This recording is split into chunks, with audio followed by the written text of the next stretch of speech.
बच्चों, welcome back my YouTube channel. आशा करती हूँ आप सभी अच्छे होंगे। तो आज के इस वीडियो में हम एक्सरसाइज 1.2 करने वाले हैं, सेट चैप्टर का ही। ठीक है, उसका इंट्रोडक्शन देके आज हम कॉन्सेप्ट देखेंगे कि एक्सरसाइज 1.2 में क्या क्या है।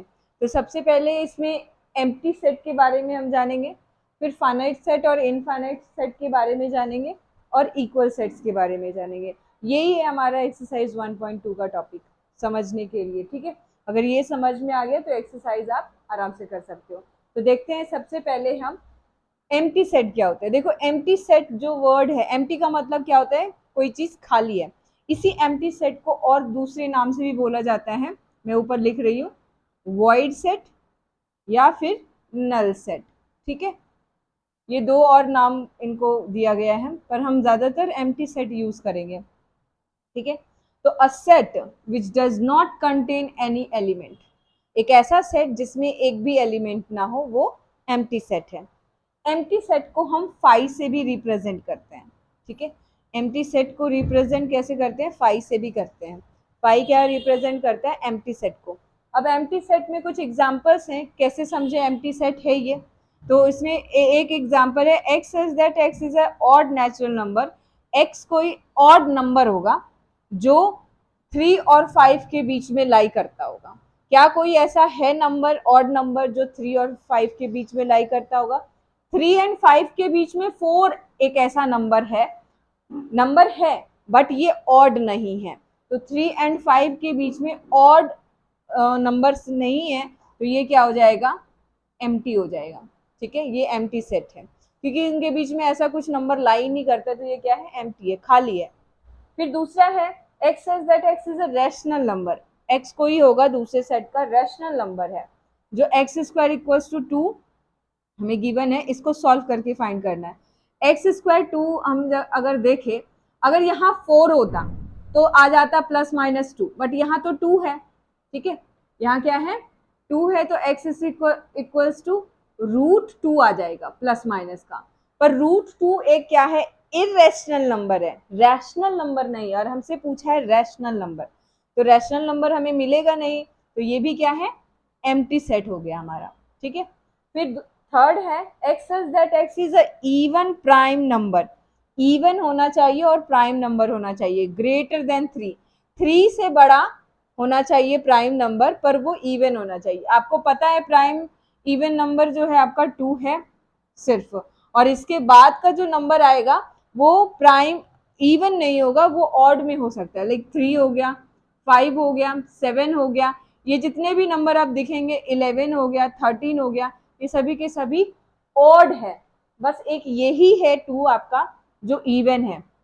और क्वेश्चन में बोला गया है even prime number greater than 3, 3 से बड़ा, तो 3 से बड़ा तो है ही नहीं इवन में, तो ये भी क्या है, एम्प्टी हो गया आपका। अब नेक्स्ट है D, x such that X is a natural number. X कोई नेचुरल नंबर होगा जो लेस देन 1 होगा। आपको पता है ना, नेचुरल नंबर 1 से स्टार्ट होता है, तो 1 से लेस तो नेचुरल नंबर नहीं होता। हाँ, 1 से लेस 0 होता है, पर वो नेचुरल नहीं होता, वो होल हो जाता है। तो ये भी क्या है, ये भी एम्प्टी सेट है हमारा। तो क्लियर हुआ, एम्प्टी सेट को हम 5 से रिप्रेजेंट करते हैं। कहीं कहीं पर आपको 5 भी दिखेगा, इसका मतलब क्या है कि ये एम्प्टी सेट है। ठीक है, तो हम नेक्स्ट चलते हैं अब फाइनाइट सेट और इनफाइनाइट सेट पे। फाइनाइट का मतलब होता है कोई चीज क्या है, निश्चित है, फिक्स्ड है। ठीक है, तो यहाँ पे डेफिनेशन क्या है, a set which contain countable numbers of element. Countables का मतलब होता है जो काउंट कर सकते हैं। ठीक है, डैश में आपका ब्रैकेट में फाइनाइट, मतलब जो वर्ड्स आप काउंट कर सकते हो, गिन सकते हो, फिक्स्ड है जो। ठीक है, वो क्या होते हैं, आपके फाइनाइट सेट्स होते हैं। और फाइनाइट सेट के में जो एम्प्टी सेट अभी आपने जस्ट पढ़ा, वो एम्प्टी सेट भी क्या आएगा, आपका फाइनाइट सेट में आएगा, क्योंकि एम्प्टी सेट में कुछ नहीं होता है, ये आपको पता है, ये आप गिन सकते हो यहाँ पर। ठीक है, तो ये क्या है, फाइनाइट सेट्स है, क्योंकि इसमें कुछ भी नहीं है, तो ये फाइनाइट सेट के अंदर आ जाएगा। फाइनाइट के लिए एक एग्जांपल है क्या, X is that X is a letter of words. ये मैथमेटिक्स का कुछ लेटर ऑफ वर्ड्स है। ठीक है, आप इसको काउंट कर सकते हो ना, 1 2 3 4 5 6 7 8, ये फिक्स्ड है, आप काउंट कर सकते हो, तो ये क्या है, एक फाइनाइट सेट्स है। ठीक है, या फिर आप ऐसे ले सकते हो कि एक सेट है आपका डी, जिसमें आपने क्या लिया है, x such that x is even natural number. क्या है? Even natural number less than 20।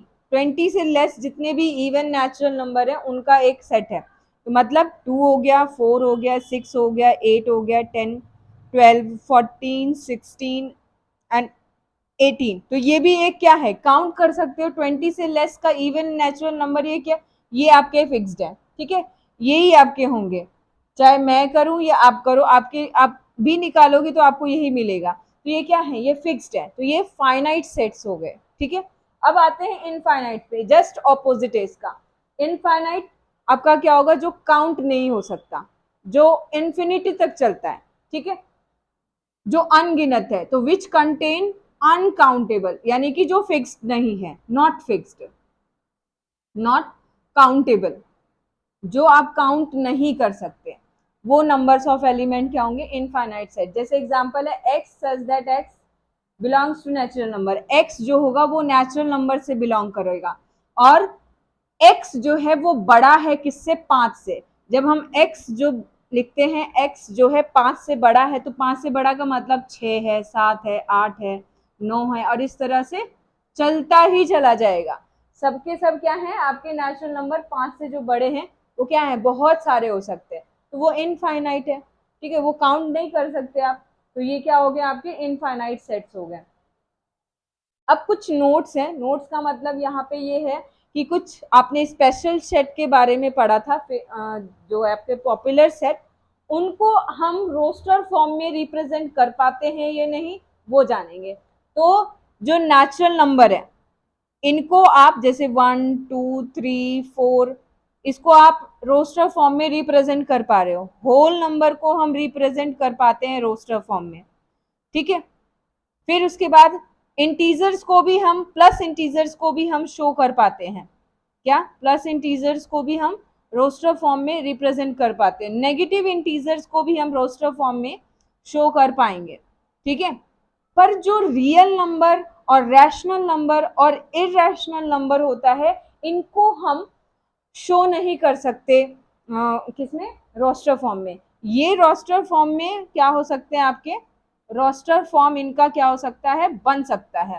पर जो आपके रैशनल होते हैं, लाइक क्यू है, क्यू में कोई पैटर्न फॉलो नहीं। इसका रीजन ये है कि नेचुरल होल इंटीजर जो है एक पैटर्न को फॉलो करते हैं, एक सीक्वेंस में होते हैं, इसीलिए इनको रोस्टर फॉर्म में रिप्रेजेंट किया जा सकता है। लेकिन जो इरेशनल होते हैं और जो रियल होते हैं, रियल में तो सभी के सभी आ जाएंगे, जो रैशनल होते हैं ये एक पैटर्न को फॉलो नहीं करता, एक सीक्वेंस में नहीं चलता। तो इसीलिए Q जो हो गया आपका, फिर उसके बाद T हो गया और R हो गया, यानी कि रैशनल, इरेशनल और रियल, इनको हम रोस्टर फॉर्म में रिप्रेजेंट नहीं कर सकते हैं, फॉर्म में नहीं कर सकते हैं, लिख सकते हैं, ठीक है। इसको हम सिर्फ एज अ काउंट करते हैं, और इसको हम क्या कहते हैं, रोस्टर फॉर्म में रिप्रेजेंट नहीं कर पाएंगे। अब लास्ट हमारा बचा है इक्वल सेट। इक्वल सेट से ही हमें पता चल रहा है कि ऐसे दो सेट्स होंगे, इक्वल जब ही होगा जब दो सेट होंगे आपस में आपके, ठीक है। और दो सेट के क्या होंगे, नंबर ऑफ एलिमेंट्स सेम होंगे, और साथ में जो पहले सेट में जो जो एलिमेंट है वही सेम एलिमेंट आपके दूसरे सेट में भी मौजूद होने चाहिए, तो वो क्या हो जाएंगे, इक्वल होंगे। आइए देखते हैं हम इक्वल सेट को। इक्वल सेट का डेफिनेशन क्या है, टू सेट ए और बी होगा कोई, और वो इक्वल होंगे आपके इफ एंड ओनली इफ, कब, जब आपके exactly same numbers of element होंगे, ठीक है, have exactly same element, same he element होंगे। लाइक मैंने दो एग्जांपल लिए हैं, मतलब दो सेट लिए हैं। एक सेट ऑफ लेटर्स है आपका रूट का, और एक सेट ऑफ लेटर है आपका तूर, तूर दाल होता है ना। तो अगर मैं ए को लिखूं, तो ए को रिप्रेजेंट करूं रोस्टर फॉर्म में, तो R comma O comma T, और बी को अगर मैं रिप्रेजेंट करूं तो यहाँ पे भी T comma O comma R हो जाएगा। मैंने ये फर्स्ट एक्सरसाइज में बताया था, एलिमेंट के जो ऑर्डर होते हैं वो आपके इधर उधर हो सकते हैं, कोई प्रॉब्लम नहीं है इसमें। आप देख रहे हो ए में भी आर ओ टी है, यानी कि आर यहाँ पे भी है, आर यहाँ पे भी है, ओ यहाँ भी है, ओ यहाँ भी है, और टी यहाँ भी है, टी यहाँ भी है, ठीक है। एलिमेंट भी एग्जैक्ट हैं, दोनों में सेम सेम है, और दूसरे नंबर ऑफ एलिमेंट इस सेट में भी 3 है और नंबर ऑफ एलिमेंट इस सेट में भी 3 है। तो ये क्या हो गए, हम इसको कह सकते हैं, वी कैन से कि A equals to B, set A set B के क्या है, इक्वल है। अगर हम एक और एग्जांपल लें कि इक्वल नहीं है, तो जैसे मैंने एक C सेट लिया है, कोई नंबर ले लेती हूँ 2 4 3 6, ये कोई सेट है, और D कोई सेट है 1 2 3 एंड 5, ये कोई सेट है। ठीक है, आपको इसमें दिख रहा है कि यहाँ 2 है, यहाँ भी है, पर यहाँ जो 4 है यहाँ नहीं है 4। ठीक है, 3 यहाँ है पर यहाँ है, 6 यहाँ है पर यहाँ नहीं है। तो ये समझना है आपको, अगर एक भी एलिमेंट पहले सेट का अगर दूसरे सेट में नहीं है, देखो यहाँ नंबर ऑफ एलिमेंट यहाँ पर 4 है, यहाँ भी नंबर ऑफ एलिमेंट जो है 4 है दोनों में, पर नंबर ऑफ एलिमेंट जो एग्जैक्ट एलिमेंट जो है, मतलब जो एलिमेंट है बोथ सेट में वो सेम नहीं है, एग्जैक्टली नहीं है। 2 यहाँ है 2 यहाँ है, पर 4 जो यहाँ है वो यहाँ नहीं है। 3 है और 3 है, 6 है पर 6 नहीं है। अब बोलोगे यहाँ तो 2 मिल रहा है ना, तो कोई बात नहीं, 2 मिल रहा है पर सारा तो नहीं मिल रहा है ना, सभी के सभी मिलने चाहिए आपके, तभी वो इक्वल सेट होंगे। ठीक है, अगर एक भी एलिमेंट मैच नहीं होता है तो वो इक्वल सेट के कैटेगरी में नहीं आएगा। ठीक है, तो अब अगर एक्सरसाइज आप करते हो तो आप आराम से कर सकते हो। ठीक है, तो हम आई होप कि आपको समझ में आया होगा ये एक्सरसाइज 1.2 का इंट्रोडक्शन, और अब हम नेक्स्ट वीडियो में इस इंट्रोडक्शन क्लास का मतलब इसका एक्सरसाइज सॉल्व करेंगे। ठीक है, तो मिलते हैं नेक्स्ट वीडियो में, तब तक के लिए जय हिंद।